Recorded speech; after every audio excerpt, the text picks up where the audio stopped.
चिड़िया, तुम दोनों इतनी रात को यहाँ क्या कर रही हो? तुम अपने घर क्यों नहीं जा रहे हो? तुम्हें पता नहीं ये जंगल बहुत खतरनाक है। परी जी, हमें कोई शौक थोड़ी ना है जो हम दोनों इतनी रात को यहाँ घूमेंगे। परी जी, हमारे परिवार वालों ने हमें घर से निकाल दिया है, इसीलिए हमारे पास कोई घर नहीं है। हम यहाँ अपना घर बनाने की सोच रहे थे। अच्छा चिड़िया, तुम चिंता मत करो, मैं अभी तुम दोनों के लिए एक जादुई चॉकलेट का घर बना देती हूँ, जिसमें तुम दोनों आराम से रह सकते हो। रानो चिड़िया जब बहुत छोटी थी तब उसकी माँ की मौत हो गई थी। रानो की देखभाल करने के लिए उसके पिता टुन्नू चिड़ा ने दूसरी शादी कर ली। उसकी दूसरी पत्नी बहुत चालाक थी। वो टुन्नू के सामने तो रानो के साथ अच्छा व्यवहार करती थी और अच्छी माँ होने का अच्छा नाटक भी करती थी, लेकिन टुन्नू के काम पर जाते ही वो उसके साथ बहुत बुरा व्यवहार करती थी। रानो, मैंने तुझसे कितनी बार कहा है कि घर के काम जरा अच्छे से किया कर, लेकिन तेरे पिता के सामने तो तेरी जुबान कैंची की तरह चलती है और काम करते समय तेरे हाथ नहीं चलते, जब तो तुझे साफ सूंघ जाता है। माँ, वो क्या है ना, खाना बनाते समय कल मेरा पंख जल गया था, इसलिए मुझे बहुत दर्द हो रहा है। मुझसे काम नहीं हो पा रहा। क्या कहा? दर्द हो रहा है? कानचोट कहीं की। चल जल्दी से जा और मेरे लिए एक गिलास पानी लेकर आ, वरना तेरे दोनों पंख तोड़कर रख दूंगी। उसकी सौतेली माँ ऐसा कह रही थी कि तभी टुन्नू चिड़ा भी काम से वापस घर आ जाता है। अरे क्या बात हो रही है दोनों माँ बेटियों में? नहीं जी, कुछ खास नहीं, बस मैं तो रानो से कह रही थी कि थोड़ी बहुत पढ़ाई भी कर लिया कर, जब देखो तब मेरे साथ घर के कामों में मेरी मदद करती रहती है। रानो की माँ, तुम मेरी बेटी का कितना ध्यान रखती हो, और जबकि तुम सौतेली माँ हो। मैं और मेरी बेटी तो बहुत किस्मत वाले हैं जो तुम इस घर में आ गई। सुनो, मैं 2 दिन के लिए काम से बाहर जा रहा हूँ, तुम मेरी बेटी का और अपना अच्छे से ध्यान रखना। फिर अगले दिन टुन्नू चिड़ा अपने काम से 2 दिन के लिए बाहर चला जाता है। तभी एक अनजान कौवा रानो की सौतेली माँ से मिलने उसके घर आता है। कालू, तुम्हें नहीं पता, मेरा पति बहुत बेवकूफ है। मेरी एक बात बोलने पर ही वो यह घर मेरे नाम कर देगा। वैसे अभी तक किसी को भी हमारे बारे में कुछ पता नहीं चला है। हम दोनों जल्दी उन दोनों बाप बेटी को मारकर उनकी सारी चीजें अपने कब्जे में कर लेंगे। अरे यार, तुमने तो अच्छा मुर्गा फंसाया है। जल्दी हम दोनों उन दोनों का काम तमाम करके एक दूसरे से शादी कर लेंगे, क्योंकि अब मैं तुम्हारे बिना नहीं रह सकता। उन दोनों की यह सारी बातें रानो चिड़िया सुन लेती है और वो कहती है, तुम बहुत गंदी हो, तुम अच्छी माँ नहीं हो। तुम इन गंदे अंकल के साथ मिलकर मुझे और मेरे पिता को मारना चाहती हो। आने दो, मेरे पिता को मैं उन्हें सारी बात बताऊंगी, फिर वो तुम्हें धक्के मारकर इस घर से बाहर निकाल देंगे। ये सुनकर वो दोनों डर जाते हैं। अरे ये क्या हो गया? अब तो ये चिड़िया हमारा सारा प्लान चौपट कर देगी। अब हम क्या करें? करना क्या है, तुम इसे जल्दी से रस्सी से बांध दो और इसे मार दो। लेकिन अगर हम इसे यहाँ मारेंगे तो जंगल के पक्षियों को पता चल जाएगा, इसलिए इसे जंगल में ले जाकर एक पेड़ से बांध देते हैं। वहाँ इसे जंगली जानवर खा जाएंगे और किसी को हम पर शक भी नहीं होगा। फिर उसके बाद वो दोनों रानो चिड़िया को घने जंगल में लाकर एक पेड़ के साथ बांध देते हैं। फिर वो दोनों वहाँ से अपने घर वापस आ जाते हैं। रानो तो उस घने जंगल में बहुत डर रही थी। तब वो अपने पिता को याद करते हुए कहती है, पापा, पापा आप कहाँ चले गए? पापा आप जल्दी से आ जाओ और मुझे यहाँ से ले जाओ। पापा, ये नई माँ बहुत गंदी है, इसने मुझे घने जंगल में बांध दिया है। मुझे तो यहाँ बहुत डर लग रहा है। पापा तुम जल्दी आ जाओ। फिर इस तरह से रानो काफी देर तक उसी पेड़ से बंधी रहती है। जब रात होती है तो जंगल में बहुत अजीब अजीब सी आवाजें होती हैं, जिन्हें सुनकर रानो बहुत डरती है। तभी वहाँ पर एक बूढ़ा तोता आ जाता है, जो रानो को इस हालत में देखकर उससे कहता है, बेटी तुम डरो मत, मैं जब यहाँ से जा रहा था तो मैंने तुम्हें इस पेड़ से बंधा हुआ देखा, तो मेरे कदम यहीं रुक गए। ये क्या बेटी, तुम्हारे तो पंख भी बंधे हुए हैं, तुम रुको, मैं अभी तुम्हें खोल देता हूँ। फिर उसके बाद वो बूढ़ा तोता रानो को उस पेड़ से खोल देता है। तब रानो उस बूढ़े तोते से कहती है, अंकल आपका बहुत बहुत धन्यवाद, लेकिन अंकल आप कौन हैं और यहाँ पर क्या कर रहे हो? बेटी मैं यही पास के जंगल में रहता हूँ। मैं अपने रिश्तेदारों के साथ शादी में शामिल होने के लिए उनके साथ जा रहा था, लेकिन बेटी मैं धीरे धीरे उड़ रहा था, जिस वजह से मेरे रिश्तेदार आगे निकल गए और मैं पीछे रह गया। फिर मैं रास्ता भटक गया और मैं उन्हें ढूंढते ढूंढते इस जंगल में आ गया। तभी मैंने यहाँ तुम्हें देखा तो तुम्हारे पास आ गया, लेकिन बेटी तुम तो अभी बहुत छोटी हो, तो तुम्हें यहाँ किसने बांधा था? फिर उसके बाद रानो उस बूढ़े तोते को सारी बातें बताती है। वो सारी बातें सुनकर तो बूढ़ा तोता भी बहुत दुखी हो जाता है और फिर ऐसी बातें करते करते कब गहरी रात हो जाती है उन्हें तो पता ही नहीं चलता। बेटी, हमें इस जंगल में रहने के लिए बड़ी सावधानी रखनी होगी। इससे पहले कि सुबह हो जाए हमें अभी के अभी अपने लिए घर का बंदोबस्त कर लेना चाहिए, नहीं तो हमें जंगली जानवरों से खतरा भी हो सकता है। अंकल, मुझे तो कुछ भी समझ में नहीं आ रहा कि अब हम क्या करें। बेटा, इस जंगल में अपने लिए लकड़ी का एक सुंदर सा घर बनाएंगे। बेटी, तुम चिंता मत करो, मुझे लकड़ी का घर बनाना आता है। हम इस पेड़ की डाल पर लकड़ी का घर बनाएंगे और उसमें दोनों एक साथ रहेंगे। फिर उसके बाद वो दोनों जंगल में लकड़ियाँ ढूंढने लगते हैं। काफी देर तक लकड़ियाँ ढूंढने पर भी उन्हें कुछ नहीं मिलता। तभी वहाँ से एक परी गुजर कर जा रही थी, जो कि उन दोनों को वहाँ उदास बैठे हुए देखती है। तो वो उनके पास आकर कहती है, अरे चिड़िया, तुम दोनों इतनी रात को यहाँ क्या कर रही हो? तुम अपने घर क्यों नहीं जा रहे हो? तुम्हें पता नहीं ये जंगल बहुत खतरनाक है। परी जी, हमें कोई शौक थोड़ी ना है जो हम दोनों इतनी रात को यहाँ घूमेंगे। परी जी, हमारे परिवार वालों ने हमें घर से निकाल दिया है, इसीलिए हमारे पास कोई घर नहीं है। हम यहाँ अपना घर बनाने की सोच रहे थे। अच्छा चिड़िया, तुम चिंता मत करो, मैं अभी तुम दोनों के लिए एक जादुई चॉकलेट का घर बना देती हूँ, जिसमें तुम दोनों आराम से रह सकते हो। फिर उसके बाद वो परी उन दोनों के लिए एक सुंदर सा जादुई चॉकलेट का घर बना देती है, जिसके देखकर रानो चिड़िया बहुत खुश होती है। फिर परी वहाँ से चली जाती है। उसके बाद रानो और बूढ़ा तोता उस जादुई चॉकलेट घर में खुशी खुशी रहने लगते हैं। दोस्तों, आपको हमारी आज की कहानी कैसी लगी? हमारी कहानी को लाइक करें, कमेंट करके अपनी राय हमें दें। आपके कमेंट और लाइक हमारे हौसले को बढ़ाते हैं। अगर आप हमारे चैनल पर नए आए हैं तो हमारे चैनल को सब्सक्राइब करना ना भूले। आपका धन्यवाद। भूरा चिड़ा और उसकी पत्नी बहुत गरीब पक्षी थे। दोनों की उम्र भी हो चुकी थी। उनकी 2 बेटियां थी, जिनका नाम रानो चिड़िया और लाडो चिड़िया था। उन दोनों के माँ बाप अपने घर में ही मिट्टी के छोटे छोटे खिलौने और घर की सजावट का सामान बनाते थे, और भूरा चिड़ा जंगल में घूम घूम कर उन खिलौने को बेचा करता था। रेड लाइट होने पर जब हवाई मोटर रुकती, तब भूरा चिड़ा अपने खिलौने बेचने के लिए उन हवाई मोटरों की ओर दौड़ पड़ता था और अपने खिलौने उन पक्षियों को बेचा करता था। तोता भैया, ये खिलौने ले लो, मिट्टी के खिलौने हैं, हाथ से बने हुए। आप इन्हें घर में भी सजा सकते हो। ये बहुत ही मजबूत खिलौने हैं। साहब ले लो ना। अरे नहीं, नहीं चाहिए। पर ये खिलौने कितने का दे रहे हो? भैया जी, 200 रुपए का है। ये खिलौना ले लो ना। इतना महंगा? इससे अच्छा तो मैं दुकान से खरीद लूंगा। वहाँ बहुत मजबूत और टिकाऊ अच्छे सामान मिलते हैं। तुम्हारे सामान की तो कोई गारंटी भी नहीं है। चलो भागो यहाँ से, मुझे कुछ भी नहीं चाहिए। ये बात सुनकर भूरा चिड़ा उदास हो जाता है। भूरा चिड़ा के लिए उन खिलौनों को बेचना एक चुनौती भरा काम था। उसे पक्षी देखना तो दूर अपना मुंह फेर लेते थे। अपनी पत्नी के बनाए हुए सामान को बेचने के लिए वो बहुत मेहनत करता था। इसी दौरान एक दिन भूरा चिड़ा सामान बेचने के लिए जल्दबाजी में रास्ता पार कर रहा था कि अचानक सामने से आ रही एक तेज रफ्तार हवाई मोटर ने भूरा चिड़ा को जोरदार टक्कर मारी और भूरा चिड़ा वही जमीन पर गिर गया। इस हादसे में भूरा चिड़ा की मृत्यु हो गई। भूरा चिड़ा की लाश जब घर लाई गई तो उसकी पत्नी यह सदमा बर्दाश्त नहीं कर सकी और उसकी भी मृत्यु हो जाती है। भूरा चिड़ा की मौत के बाद उनकी दोनों बेटियां अनाथ हो गई। लाडो चिड़िया जोर जोर से रोने लगी और अपनी बड़ी बहन रानो चिड़िया से कहती है, मेरी बहन, मैं हूँ ना, तेरी बड़ी बहन हमेशा तेरे साथ है। मैं तेरा ख्याल रखूंगी। तुझे कभी भी माँ और पिताजी की कमी महसूस होने नहीं दूंगी। दीदी, अब हम क्या करेंगे? कहाँ जाएंगे और क्या खाएंगे? हमारे पास तो पैसे भी नहीं है जिससे हम अपना गुजारा कर सके।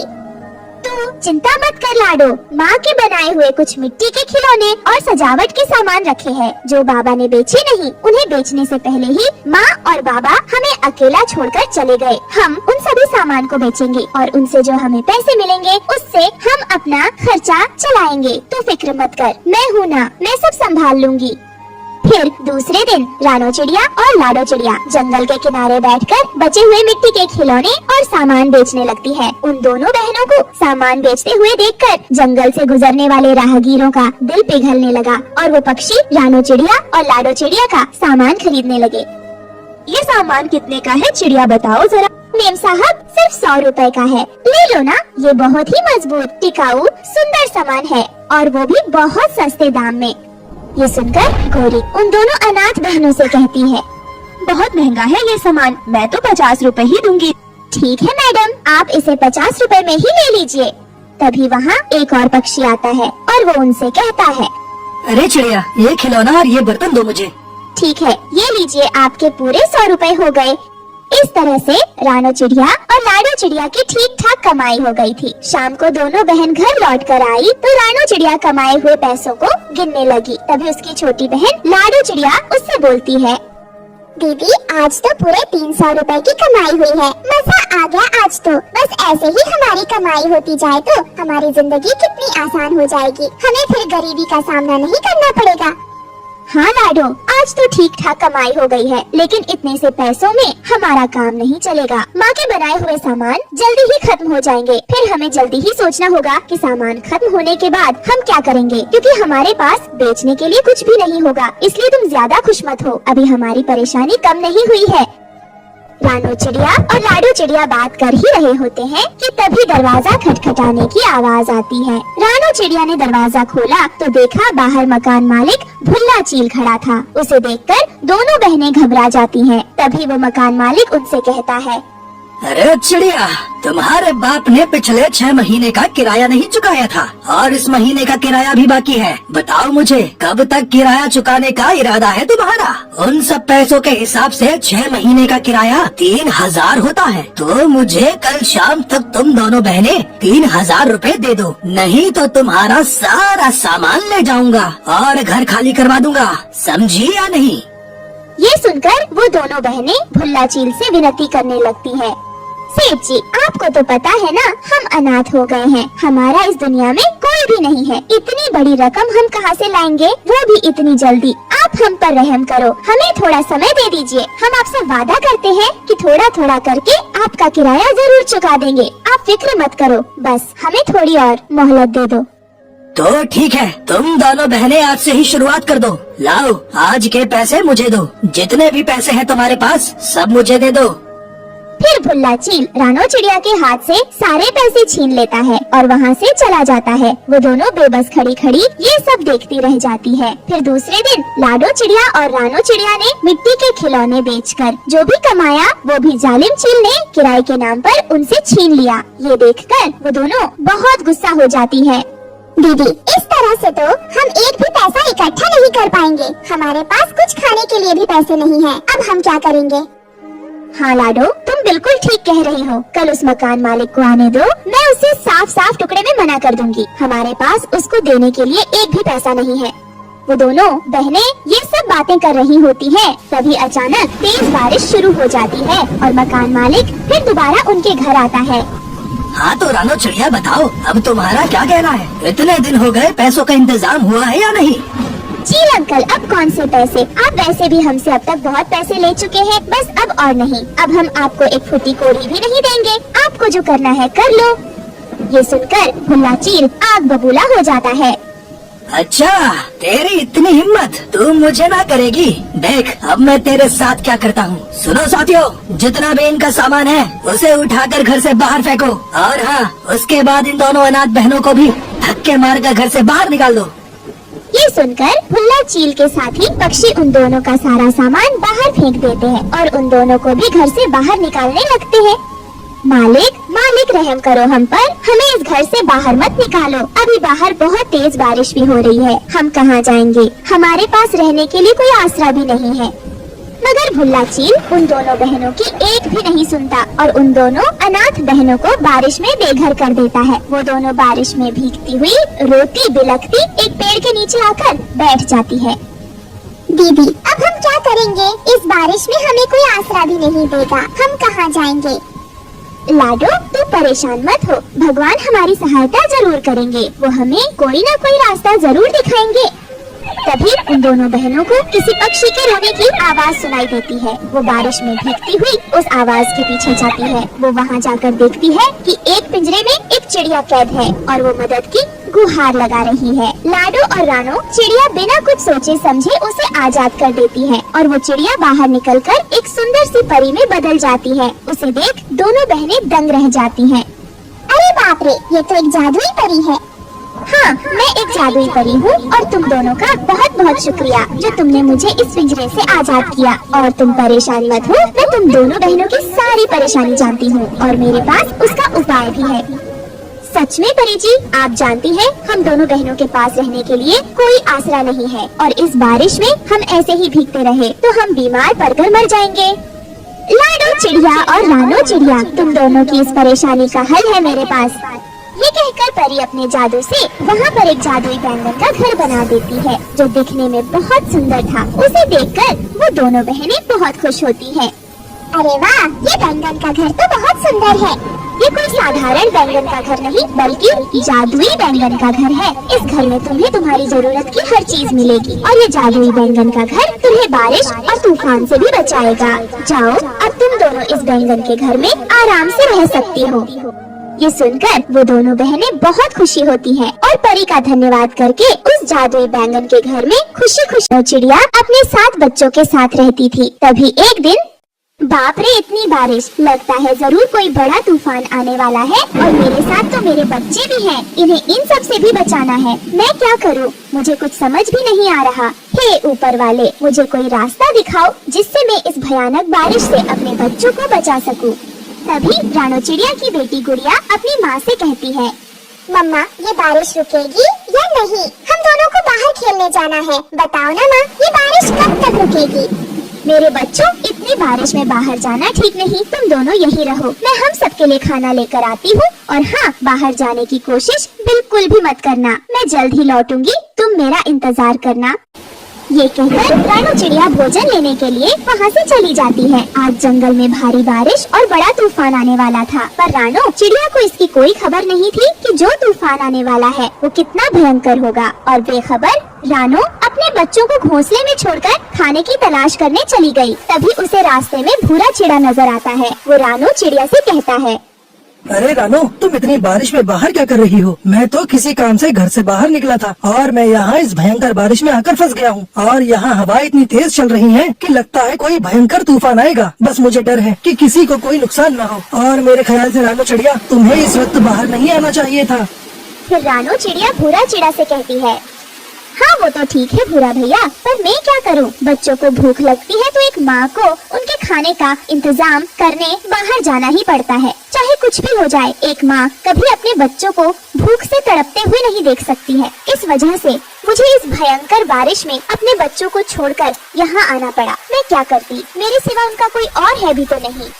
वो दोनों ये सब बातें कर रहे थे कि तभी वहाँ से कालू और उसकी पत्नी गोरी कौवी गुजरते हैं। वो रानो चिड़िया और भूरा चिड़ा को वहाँ देखकर रुक जाते हैं और उनसे कहते हैं, अरे रानो और भूरा भैया, तुम दोनों भी बारिश के मजे ले रहे हो क्या? वैसे इस बारिश का क्या कहना, बहुत मजा आ रहा है हम दोनों को। हम तो इस बारिश सैर करने के लिए निकले हैं।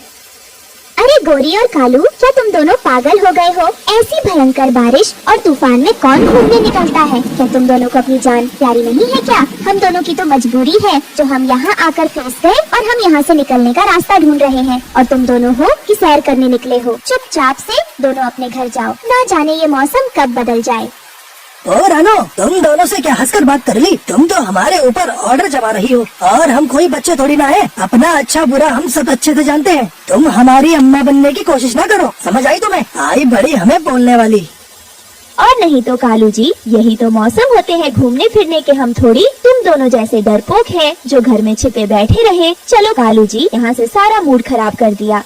फिर रानो चिड़िया कालू और गोरी को ऐसे बारिश में भीगते देख हैरान रह जाती हैं। तभी एक तेज हवा का झोंका आता है जिसमें कालू कौवा और गोरी उड़कर गिरने लगते हैं। अरे बाप रे, ये क्या हो गया? हम तो मजे करने निकले थे इस बारिश में। उई माँ, बचाओ कालू जी, मुझे बचा लो, मैं मर जाऊंगी। ये बारिश नहीं, ये तो बवंडर है। लगता है अब हम नहीं बचेंगे। और जिद करो इस बारिश में घूमने की। गोरी, ये क्या हो गया? हमें रानो चिड़िया की बात मान लेनी चाहिए थी। हमने बहुत बड़ी गलती कर दी उसकी बात अनसुनी करके। अब तो बस ऊपर वाला ही बचा सकता है। ये कहकर वो दोनों मदद की गुहार लगाने लगते हैं, जिसे देखकर रानो चिड़िया का दिल पसीज जाता है और वो उन दोनों की मदद करने को तैयार हो जाती है। हे भगवान, ये सब क्या हो गया? गोरी और कालू इस तूफान में बह रहे हैं, हमें उनकी मदद करनी होगी। भूरा भैया, चाहे वो दोनों कैसे भी हो, वो हमारे दोस्त हैं, हमें उन्हें हर हाल में बचाना होगा। हाँ रानो बहन, तुम सही कह रही हो। चलो हम दोनों उनकी मदद करते हैं। ये कहकर वो दोनों कालू और गोरी को बचाने के लिए जाते हैं। तभी बहुत जोरों की बारिश आ जाती है और सब उस बारिश के पानी में बहने लगते हैं। ये सब देखकर भूरा चिड़ा डर जाता है और वो रानो से कहता है, बाबा रे बाबा, ये बारिश कहीं मेरी जान ही ना ले ले। बहुत जोरों की हवा चल रही है, मुझे अपने घोंसले के अंदर जाना होगा। रानो बहन, मैं तो जा रहा हूँ अपने घोंसले में। मैं बेवकूफ थोड़ी ना हूँ जो अपनी जान जोखिम में डालूंगा। ये कहकर भूरा चिड़ा रानो चिड़िया को अकेला छोड़कर वहाँ से चला जाता है। अरे ये क्या, ये सब इस तूफानी बारिश के पानी में बह रहे हैं। मुझे देखना होगा, मैं ऐसे हार नहीं मान सकती। फिर रानो चिड़िया सबको एक एक करके बचाती है और आखिर में कालू की गलती की वजह से खुद उस बारिश के पानी में बह जाती है। अरे रानो बहन, ये सब क्या हो गया? तुमने तो हमारी जान बचा ली, लेकिन खुद अपनी जान मुसीबत में डाल दी। मैं क्या करूं, कुछ समझ में भी नहीं आ रहा। हम चाहकर भी तुम्हें नहीं बचा सकते, पानी का बहाव बहुत तेज है। रानो चिड़िया बहते बहते अपने घोंसले के पास पहुंच जाती है। बचाओ, कोई मुझे बचाओ। तभी उसकी आवाज उसके सातों बच्चे सुनते हैं। अरे गोलू, ये तो मम्मा की आवाज लग रही है, वो चिल्ला रही है। चलो हम मम्मा को बचाते हैं। नहीं गुड़िया, मम्मा ने बोला कि घर से बाहर नहीं जाना, इसलिए चुपचाप यहीं बैठी रहो। नहीं गोलू, मम्मा को बचाना ज्यादा जरूरी है। अगर तुम आना नहीं चाहते तो कोई बात नहीं, मैं अपनी मम्मा को बचाने जा रही हूँ। फिर सातों बच्चे रानो चिड़िया को बचाने चले जाते हैं। कुछ ही देर में सातों बच्चे अपनी सूझबूझ और समझ से रानो चिड़िया को बचा लेते हैं और थोड़ी देर बाद सभी पक्षी वहाँ आ जाते हैं। तभी अपने बच्चों को ऐसी हालत में देखकर रानो चिड़िया डर जाती है। मेरे बच्चों, तुम सातों को मैंने मना किया था ना, पर तुम सातों ने मेरी बात नहीं मानी। अगर तुम सातों को कुछ हो जाता है तो मेरा क्या होता? पर जो भी हो, ये बारिश वाले तूफान ने काफी तबाही मचाई है, पर मेरे सातों बच्चों की बहादुरी के सामने ये कुछ भी नहीं। फिर भूरा चिड़ा रानो चिड़िया से कहता है, बात तो तुमने बिल्कुल सही कही रानो, तुम्हारी बच्चियाँ बहादुर तो है, इसमें कोई शक की बात नहीं। फिर सब पक्षी रानो चिड़िया के बच्चों की बहादुरी की सराहना करते हैं। कुछ देर बाद बारिश और तूफान थम जाता है और सब पक्षी खुशी खुशी अपने घोंसले में रहने लग रहती थी। वो खेती बाड़ी करके अपनी जिंदगी गुजार रही थी। वो अपने खेतों में इस बार केले की खेती कर रही थी। वो केले के बीज बोकर उसमें खाद और पानी डालती है और उसके बढ़ने का इंतजार करती और रोजाना अपने खेतों की देखभाल करती ताकि उसके केले की खेती खराब ना हो जाए। फिर एक दिन, ओहो हो, मेरे नन्हे नन्हे पौधे बस कुछ दिनों में ही बड़े हो जाएंगे। इन सारे पौधों में बड़े बड़े केले फलने लगेंगे। पर ये क्या, हर बार इन पौधों में ये छोटे छोटे कीड़े पता नहीं कहाँ से आ जाते हैं। मुझे इन कीड़ों को भगाना होगा, वरना ये सारे कीड़े मेरी केले की खेती बर्बाद कर देंगे। ऐसे तो मेरा बहुत नुकसान हो जाएगा। ये कहकर रानो चिड़िया अपने खेतों में से वो सारे कीड़े निकाल देती है और साफ सफाई करने के बाद उन फसलों में पानी और खाद डालती है। फिर कुछ महीनों बाद रानो चिड़िया के खेतों की तरफ से लाडो चिड़िया और उसकी छोटी बहन भूरी चिड़िया गुजर रहे होते हैं। तभी लाडो चिड़िया भूरी चिड़िया से कहती है, अरे भूरी चिड़िया, तुझे पता है हमारे जंगल के किसी पक्षी ने इस खेत में केले की खेती की है। अरे देख तो जरा, कितने मीठे मीठे और लंबे लंबे केले हैं ये। इन्हें देखकर तो मेरे मुंह में पानी आ रहा है। मेरा मन तो दूर से ही ललचाने लगा। चल चलते हैं इस केले के खेत में सफाया करने। क्या बोलती है तू? चल जल्दी से तू एक बड़ी सी टोकरी पकड़ ले और अपना काम शुरू कर दे।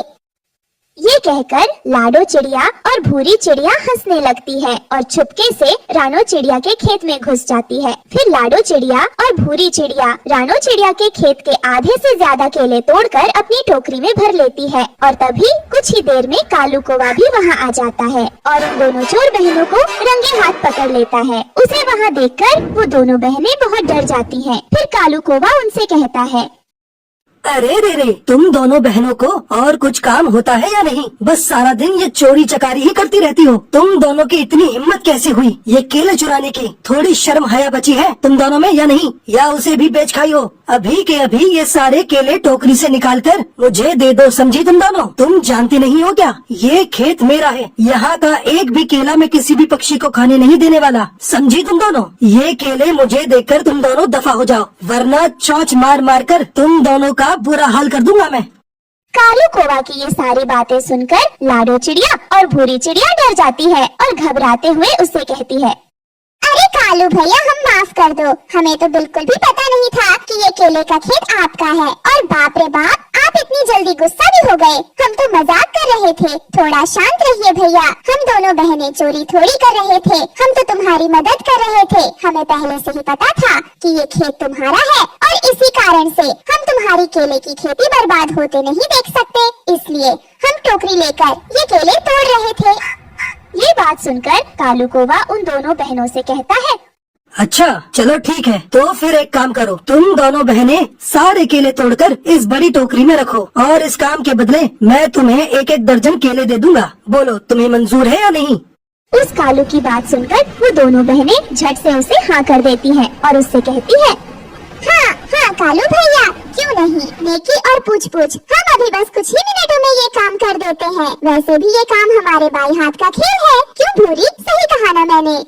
फिर लाडो चिड़िया और भूरी चिड़िया उस खेत के सारे केले तोड़कर बड़ी टोकरी में डालने लगती है और फिर कुछ समय बाद कालू उन दोनों बहनों से कहता है, ये लो तुम दोनों के एक एक दर्जन केले, अब तुम जा सकती हो यहाँ से।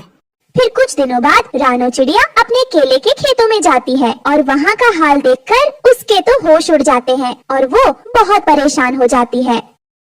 हे भगवान, ये सब क्या हो गया, मेरी सारी मेहनत बर्बाद हो गई, मेरे खेतों के सारे केले गायब हो गए, पर ये सब किसने किया? मैं तो कब से अपने केले पकने का इंतजार कर रही थी और मैंने सोचा था जब उस पर बड़े बड़े पीले पीले केले लग जाएंगे तो मैं उन्हें खूब मजे से खाऊंगी, पर ये सब क्या हो गया? ये चोरी किसने की, किसकी दुश्मनी थी मेरे साथ? जिसने मेरे साथ ये सब किया मैं उसे कभी माफ नहीं करूँगी। तभी उसका दोस्त हरिया तोता रानो चिड़िया से कहता है, अरे रानो, इस खेत के सारे केले गायब नहीं हुए, इन्हें यहाँ से गायब करवाया गया है। ये तुम क्या बोल रहे हो हरिया तोता? ऐसा कौन कर सकता है मेरे साथ? मैंने तो कभी किसी के साथ बुरा नहीं किया।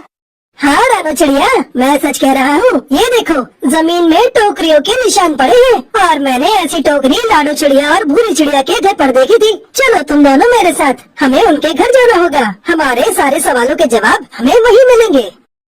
ये कहकर हरिया तोता और रानो चिड़िया उन दोनों चोर बहनों के घर जाते हैं और देखते हैं कि वो दोनों बहनें मजे से केले खा रही थी। ये देखकर उन दोनों को बहुत गुस्सा आता है। फिर वो उससे सवाल करने लगते हैं, अरे लाडो और भूरी, तुम दोनों को शर्म नहीं आती? रानो के खेत से केले चुराकर तुम दोनों अपने घर में मजे से केले खा रही हो। तुम्हें पता भी है बेचारी चिड़िया ने कितनी मेहनत की थी इस केले की खेती के लिए, और तुमने एक चोरी करके उसे बर्बाद कर दिया। ये सब बातें सुनकर लाडो चिड़िया उन दोनों से कहती है,